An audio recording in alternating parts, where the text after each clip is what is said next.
Welcome back to AutoCrit's Coffee Break. I'm your host, Bekah Brinkmeier, author coach here at AutoCrit, bestselling romance author, and wearer of many hats. It is my absolute pleasure to be sitting down with Nicole today and talking about Nicole's books. And now I have had the privilege of doing this, talking about Nicole's books with her before, so you are in for a treat.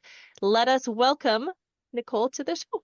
Oh, Hi, Nicole. thank you so much, Becca. Hello, everybody, and Becca.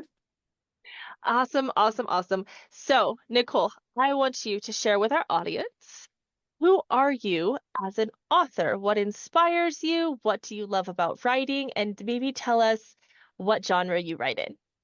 Okay, first I write spicy romance, Love it. very spicy.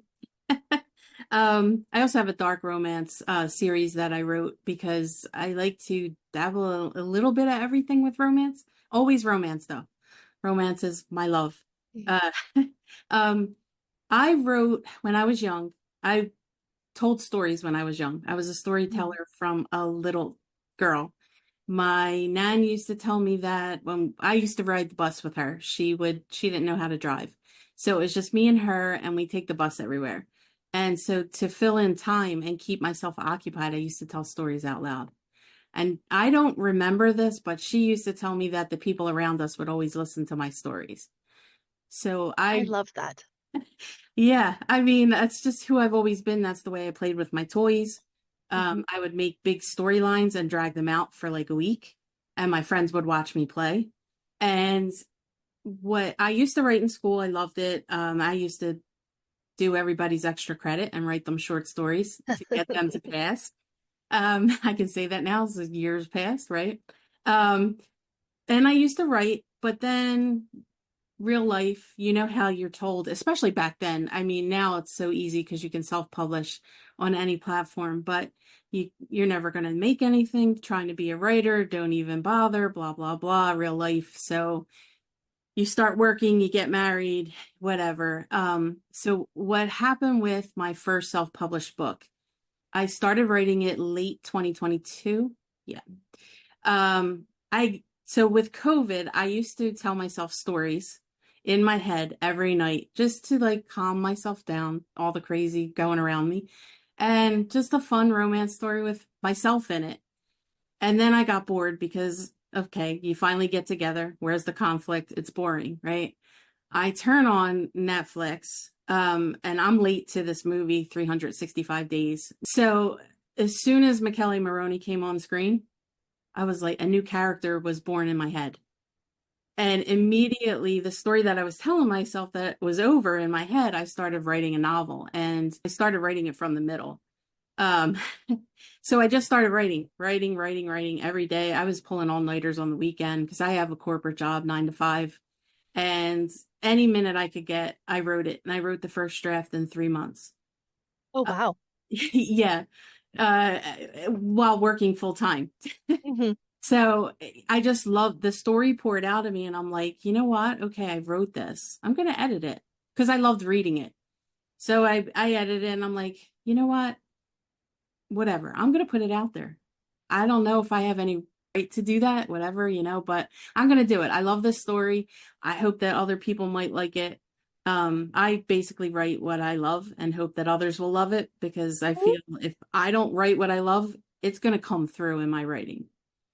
So that's how True. I got started. And then from there, when I started writing that, all these ideas like just kept coming to me. Because my biggest fear, and I said to my best friend, I'm just scared I'm going to run out of ideas. Well, that has not happened. It's just I've gotten more and more and more. And yeah, so I'm just enjoying writing the stories Mhm. finally, which I should have been doing for years. But, better late than never, right? So.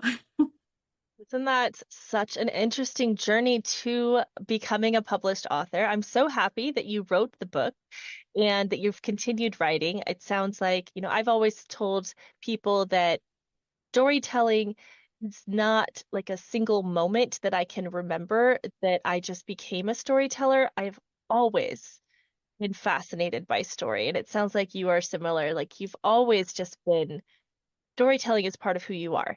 And so being able to share that work with the world, it's a really cool feeling. It can be terrifying at times, but it's also really cool to be like, hey, my books are out there. So you did say that you were editing your book, and I guess what would be one tip that you could give, having been through this a couple times now, what would be one tip that you could give to our audience who's staring maybe at their first book, feeling overwhelmed by the editing process? What Well, have you learned? I will tell you the first book I edited had other people help me, Hmm. but I did not, unfortunately, I found AutoCrit after I published my first book, and I have used it ever since. And really, honestly, it's been life-changing for more than just the editing aspect of it. But I used it for my books after Everything Happens for a Reason, and it really made things so much easier. Like the whole time Mhm. I kept saying, I wish I had this and found this, you know, for my first book. But I would say the one thing that I did not do that I have learned now to do is do the read over, take a break. Don't edit it and then keep starting, because that's what I did with my first book. I would edit it and then just keep going over and without taking a break. I would say give yourself a break. Don't hate on yourself for sure. Just keep going. Ignore the imposter syndrome. If that creeps in your head, just keep Mm. forging forward, and definitely give yourself a break from the editing process in between every edit, because you need it. Because you're going to be too hard on yourself, and then you're eventually not going to see what you should be seeing. Very wise advice. I definitely recommend that as well. If you start doom spiraling into your own manuscript, something I have done so many different times, no comment on that, but do as I say, not as I do. Doom spiraling doesn't make your book better. It does make you feel like you are failing at everything. But doom spiraling, not a thing. Take a breath, take a step away, go drink some water, go watch something funny on TV. Like your book will be waiting for you when you come back. Yes. No. And one other thing I would say about the editing process: close your eyes and get a program that'll read it back. And I know Mm. AutoCrit will read it back, but definitely close your eyes and let your computer read it back to you as the final edit, because that helps you with the things that you read it the way it should be written, but not maybe the way it is written. So you might miss a plural, you might miss a name or a Mhm. pronoun or something like that. So it's the little things that you might miss. It's that author blindness. We know what it's supposed to be like, but until we hear it, we're not going to really see it sometimes of what it actually is. Now, I'm so happy that you've been so pleased with AutoCrit and that it has helped you with your writing. Where does AutoCrit fit in your writing process? So I use it for the editing. I use it. Oh my God, the market fuel that is awesome. So if you I love use it. nothing else, use the market fuel, because that really has helped me um, with being able to push the needle of getting sales and stuff.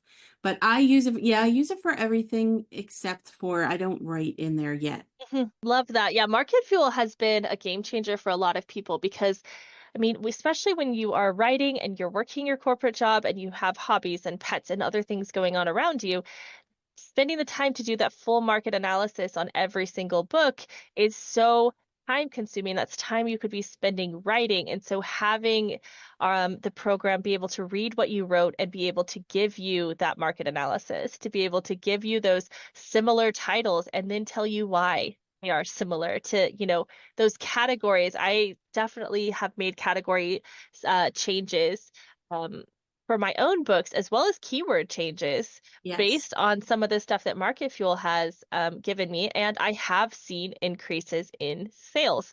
So I mean, yeah, I can verify that this is helpful. I love that you're using it. It's definitely one of my favorite, our newer features. Yeah, Honestly, I'm obsessed. the keywords, the competition, the categories, everything that it suggested has been working for me, because I did an overhaul of all my metadata for my books, and it really has changed everything for me. We because love I to was hear flying it. blind, not really knowing what the heck I was doing and hoping Hmm. for the best, kind of.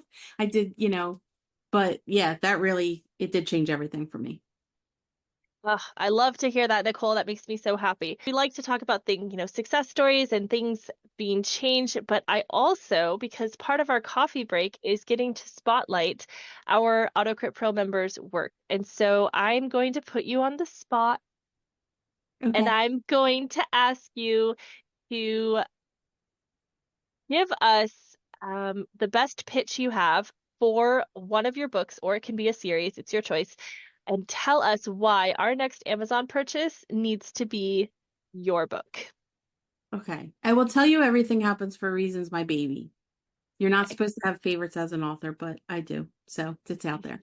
But I'm going to spotlight my Kindly Evil series. Okay. It's 4 books in the series. They should be read in order. Um, it's about a serial killer who's a vigilante.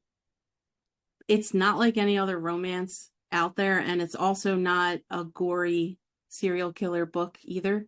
It's really a psychological romance. Of course, spicy, because I Hmm. pretty much do everything spicy. Um, but I would say definitely gets in the psyche of all the characters, and it's told from his point of view. Jason is the main character, and I kind of fell in love with him as I was writing him. I wasn't sure I wanted to, but my characters take over when I write. But I wrote it, and I told my friend, I said, I want to write this serial killer romance because I want to see if I can make the world fall in love with a serial killer. So we'll see. I love that idea. I think that that is so promising, and we have the Kindly Evil series will be linked in the caption of this video. So definitely go head over to Amazon to check that out. And 4 books, is it a complete series? It is, yes. All right, 4 books, already complete series. There's no reason not to give it a shot. So, on that note, I just want to personally thank you, Nicole, for coming on to our AutoCrit coffee break today. I really appreciated your time, your insight, and you sharing your work with us. It has been an absolute pleasure to chat with you. Oh, thank you, Becca. Same here. And I really mean it about AutoCrit.